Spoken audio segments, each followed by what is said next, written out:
इस ज्ञान को जितना फैलाओगे आपको उतना ही पुण्य मिलेगा, ये सत्कर मान लेना। इन रोजी रोटी के कमाने वाले आचार्यों ने इन्हें सोचा तुम्हारी तो इतनी बूंदी बेइज्जती होगी, दुनिया के थूकेगी, तुमने के कहेगी, संस्कृत के ज्ञाता कवा और वेद तुमने पता भी कोई ना क्या लिखा है।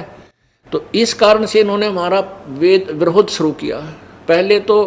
समाचार पत्रों में वाद प्रतिवाद हुआ, वो तो अच्छी बात थी, लेकिन ये झूठे इतने हैं। उसमें कहते थे कि जो रामपाल ने लिखा है कि 8वें यजुर्वेद के 8वें अध्याय के 13वें मंत्र में पाप काटने का लिखा, कहते तो मित्र के बारे में लिखा है, भगवान के बारे में नहीं। अब जन साधारण तो इतना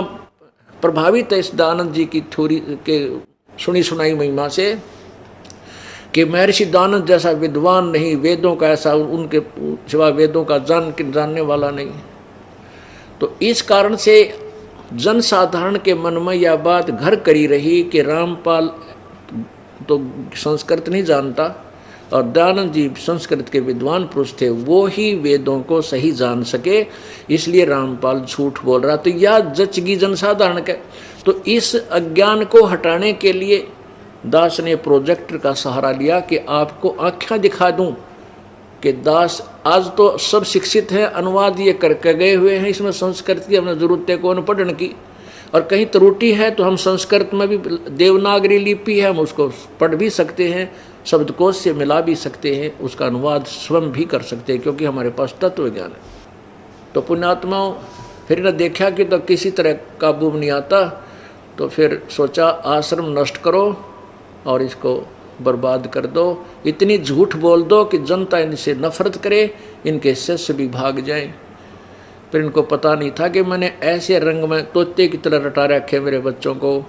ये पृथ्वी इधर से उधर हो सकती है, ये मेरे से दूर नहीं हो सकेंगे, क्योंकि ऐसा ज्ञान पृथ्वी पर है ही नहीं, ये जाएंगे कहाँ। बंदी छोड़ दयाल जी तुम तक हमारी दौड़े, जैसे काग जहाज का भाई सूझे और नठोर। तो इस ज्ञान के समझने के बाद ऐसी दशा हो जाती है भक्तात्मा की कि जैसे समुद्री जहाज के अंदर काग बैठकर चले जाते थे कौवे बहुत दूर तक, सुबह उनको पत्थर मार कर उड़ा दिया करते थे जहाज के चालक, ये देखने के लिए कि हम अपने जहाज की दिशा ठीक जा रहे हैं या नहीं, क्योंकि कौवे में एक विशेष गुण दिया प्रभु ने कि वो रात्रि के समय शाम के समय जहाँ से चला था सारी रात चल करके आगे सुबह दिन के समय वो फिर उसी तरफ गति करता है,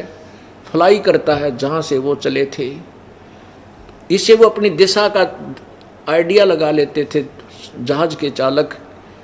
कि हम ठीक चल रहे हैं, हमारा दिशा सूचक ठीक काम कर रहा है या नहीं। तो फिर उन्होंने जो कौवे को उड़ा दिया था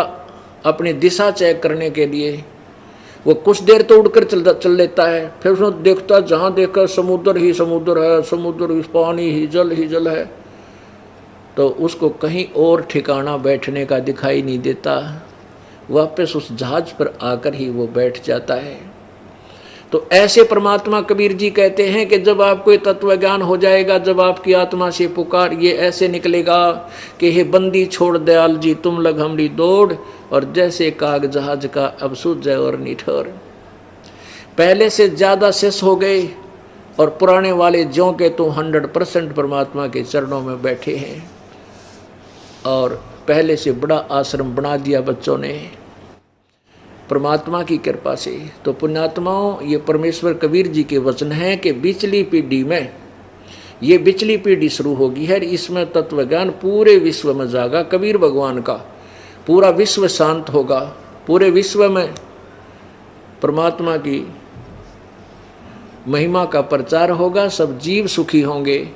और परमात्मा प्राप्ति होगी। दास के पास से जो उपदेश लेकर के दृढ़ता से आखिरी सांस तक लगे रहोगे, सब परिवार सब पार हो जाओगे, 101 पीढ़ी आपकी पार होगी, ये देख लेना की तरह एक भी